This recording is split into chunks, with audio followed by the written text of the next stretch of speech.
අදත් ඔන්න මගේ ආදරණීය යාළුවෝ හැමදෙනාම ආයිබෝවන් කියලා ආදරෙන් සාදරෙන් පිළිගන්නවා මගේ YouTube channel එකට. ඉතින් පුරුදු විදියටම අදත් මම මේ ඔයාලගේ ඉස්සරහට ආවේ ඔයාලගේ දැනුමට වටින කියන සහ ඔයාලට ප්‍රයෝජනවත් වෙන තවත් එක වටිනා සහ වැදගත් වීඩියෝ එකක් ඔයාලට දෙන්න බලාපොරොත්තුවක් ඇතුව. මේ කතා කරන්න කිසිම දෙයක් නැහැ. කෙලින්ම අපි වැඩේ ගැන කතා කරමු. අද මම ඔයාලට කියලා දෙන්නේ රුපියල් 450ක් වගේ අඩු මුදලකට කොහොමද emergency rechargeable lamp එකක් හදාගන්නේ කියලා. ඉතින් මේ දවස්වල ඔයගොල්ලන්ට මේ emergency rechargeable lamp එක ගොඩක් ප්‍රයෝජනවත් වෙයි. ඒ වගේම මේ කරන්ට් කපන ප්‍රශ්නේ හින්දා මේක ගොඩක් වටිනවා. ඉතින් බොහොම අඩු අමුද්‍රව්‍ය ප්‍රමාණයක් පාවිච්චි කරලා ඒ වගේම බොහොම අඩු මුදලකට කොහොමද මේක කරන්න කියලා අද මම මේ කරන වීඩියෝ එකේදී ඔයාලට කියලා දෙන්නම්. ඉතින් වැඩි කතා කරන්න දෙයක් නැහැ. අපි කෙලින්ම වීඩියෝ එකට ගිහිල්ලා වැඩේ කරන ගමන්ම ඉතුරු ටික බලමු.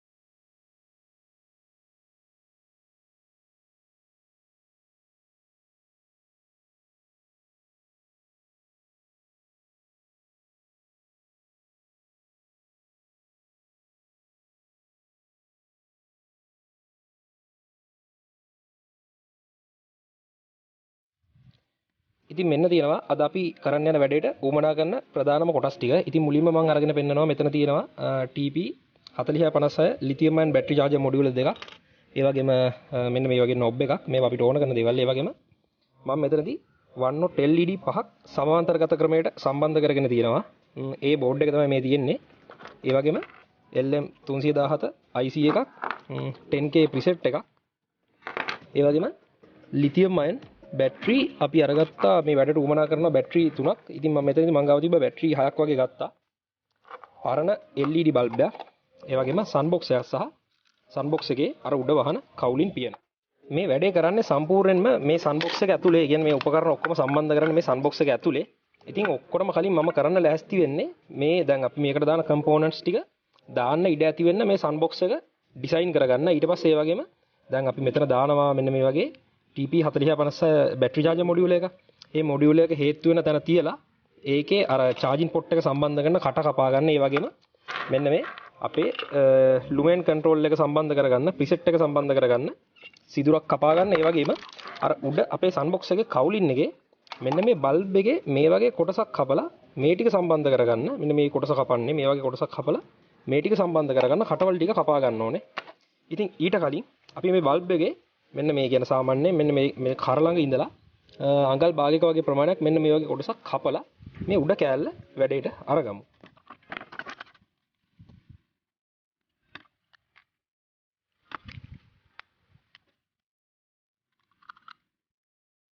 මෙන්න මේ විදිහට ඉතින් අපේ ඕන කරන අර බල්බ් එකේ අවශ්‍ය කොටස අපි අරගත්තා. අනවශ්‍ය කොටස කපලා අයින් කළා.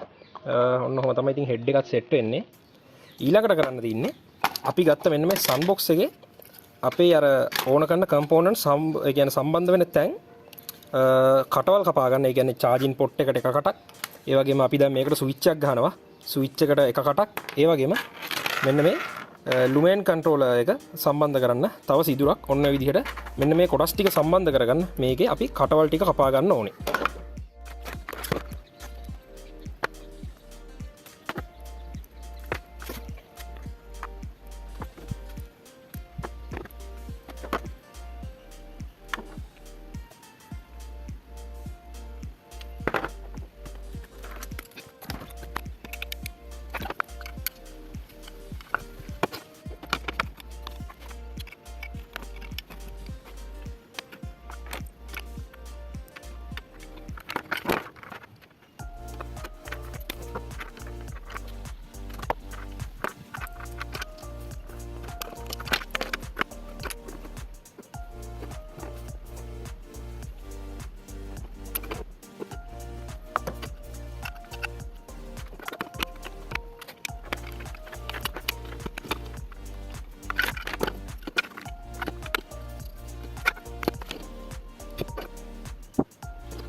ඒ සෙට් එක නම් දැන් කම්ප්ලීට් නේ. ඉතින් අපිට ඊළඟට කරන්න ඕනේ මෙන්න මේ බැටරි සෙට් එක මේකට සම්බන්ධ කරගන්න විදිහක්. ඉතින් එතනදී නම් අපිට මේ බැටරි ටික තියලා බලලා තමයි දැන් මේ මම ගත්ත සන් බොක්ස් එකේදී මේකේ මට මේ බැටරි ටික තියලා බලලා තමයි මේක අලවන්න වෙන්නේ. ඉතින් මම අලවන්න අපේ හොට් ග්ලූ ගන් එක පාවිච්චි කරනවා. මෙතනදී ගොඩක් බැටරි රත් කරන්න එපා. බැටරි ඩැමේජ් වෙනවා. ඒ හින්දා සාමාන්‍යයෙන් ගම් බින්දු 2-3ක් වගේ දාන්න. ඒ වගේම තමයි සාමාන්‍යයෙන් ඔයාලට මේකට හොට් ගන් එකක් නැත්නම් ඒ කියන්නේ හොට් ග්ලූ ගන් එකක් නැත්නම් ඔයාලට සාමාන්‍යයෙන් පුළුවන් මේ වැඩේදී ඩබල් ටේප් එකක් උනත් පාවිච්චි කරන්න.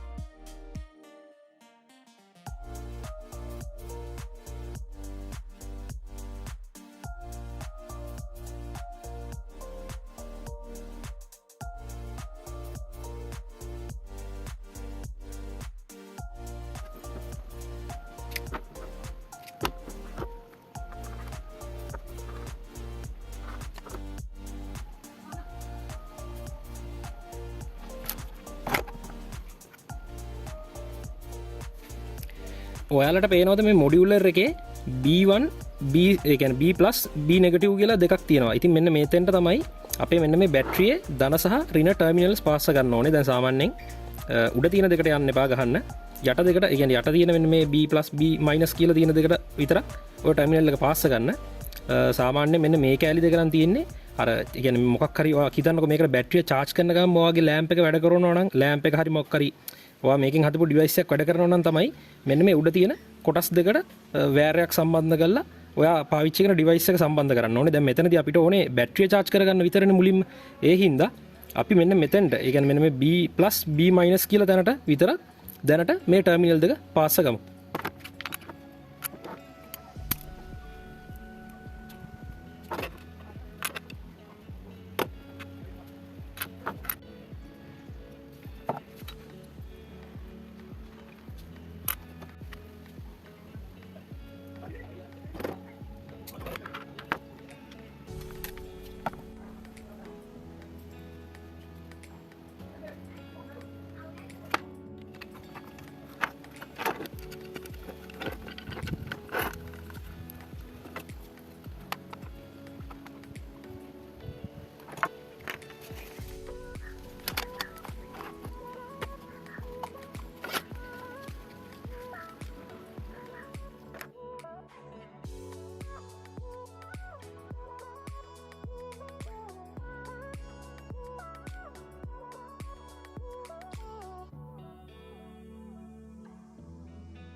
මේ තියෙන්නේ අද අපි හදපු ෆ්ලෑෂ් ලයිට් එකේ සම්පූර්ණ සර්කිට් ඩයග්‍රෑම් එක. ඉතින් මෙතන මම තියෙනවා A to Z ඔයාලට දැන් මේක පැහැදිලි කරලා දෙන්නම්.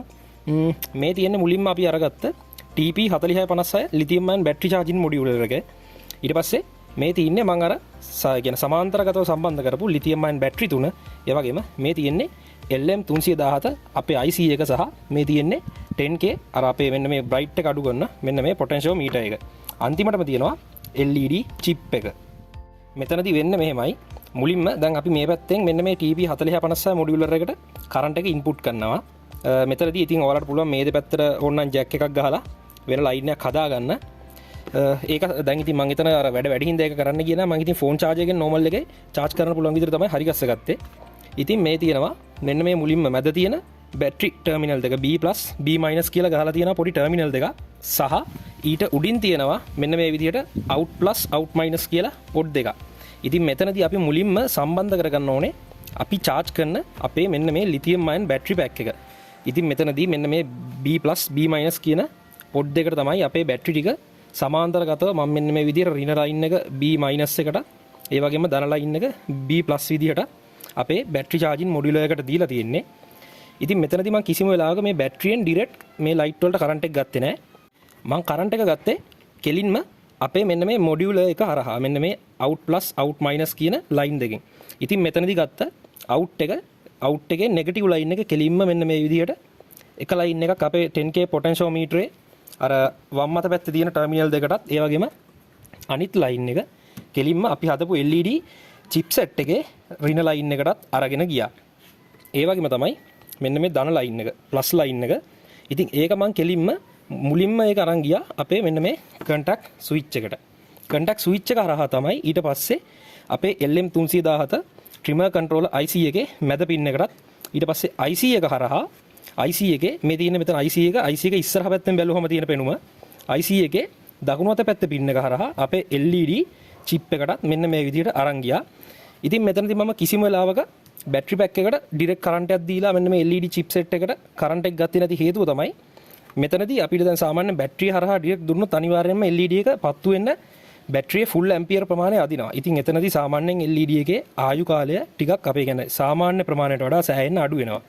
අන්න ඒ හේතුව හින්දා මම මෙන්න මේ විදිහට අපේ මෙන්න මේ TP4656 කන්ට්‍රෝලර් එක හරහා තමයි අපේ ලයිට් වලට කරන්ට් එක දුන්නේ. අපේ ෆ්ලෑෂ් ලයිට් එකේ LED chip එක විදිහට මම හැදුවේ 3V LED පහක් සමාන්තරගතව සම්බන්ධ කරලා. සාමාන්‍යයෙන් මෙතනදී මේ 3V LED එක ටිකක් රත් වෙනවා.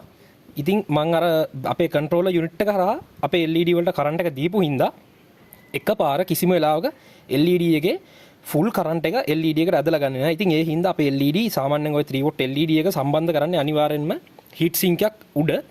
ඉතින් මෙතනදී හීට් සින්ක් එකක් අවශ්‍ය වෙන්නේ නැහැ. මොකද ඒක කියන්නේ අනවශ්‍ය විදිහට මේක රත් වෙන්නේ නැහැ. මම මේ කන්ට්‍රෝලර් එකක් හරහා දීලා තියෙන හින්දා. ඒ වගේම තමයි තව දෙයක් ඕගොල්ලෝ මෙන්න මේ LM317 IC එක ගැන කියන්න ඕනේ. ඔයාලා මෙතනදී සාමාන්‍ය මෙන්න මේ LED chipset එක දැන් මම අර හදපු බල්බ් වගේ නැතුව ෆ්ලෑෂ් ලයිට් chip එකක් වගේ සම්බන්ධ කරනවා නම් මේක පොඩ්ඩක් අප්ඩේට් කරලා එතනදී අනිවාර්යෙන්ම ඕගොල්ලෝ මෙන්න මේ LM317 කියන IC එකට මෙන්න මේ විදිහේ පුංචි හීට් සින්ක් එකක් පාවිච්චි කරන්න. මොකද සම්පූර්ණ කරන්ට් එකක් මේ LM317 IC එක හරහා යනකොට මේක රත් වෙන්න ඉඩ තියෙනවා. ඕවර් හීට් වුණොත් අනිවාර්යෙන්ම LM317 IC එක පිච්චිලා යන්නත් ඉඩ තියෙනවා. තව දෙයක් කිසිම කෙනෙක් නොකියන තව කාරණාවක් තමයි මෙතනදී සාමාන්‍යයෙන් මෙන්න මේ TP4656 මොඩියුලර් එකට ලිතියම් අයන් බැටරි 3කට වඩා දාන්න යන්න එපා. ඉතින් මෙතනදී මේකට 3කුත් සාමාන්‍යයෙන් වැඩි. මේක රෙකමන්ඩ් කරලා තින්නේ බැටරි දෙකක් වගේ එකපාර charge කරන්න. ඉතින් මම මෙතනදී 3ක් දාගත්තා සමාන්තරගතව අපිට හරි කියන්නේ වැඩි කාලයක් LED එක දීප්තිමත්ව පත්තු කර ගන්න ඕන හින්දා. ඉතින් මෙතනදී අනිවාර්යෙන්ම අපේ මෙන්න මේ TP4656 මොඩියුලර් එක බැටරිය charge වෙනකොට රත් වීමකට ලක් වෙනවා. ඒක කොහොමත් වෙන දෙයක්. ඉතින් මෙතනදී බැටරි අපි 3ක් පාවිච්චි කරන්නේ. ඉතින් මෙතනදී සාමාන්‍යයෙන් LM317 IC එක වගේම මේ TP4656 මොඩියුලර් එකේ තියෙන මෙන්න මේ මැද තියෙන කන්ට්‍රෝලර් IC එකත් අනිවාර්යෙන්ම සෑහෙන්න රත් වෙනවා.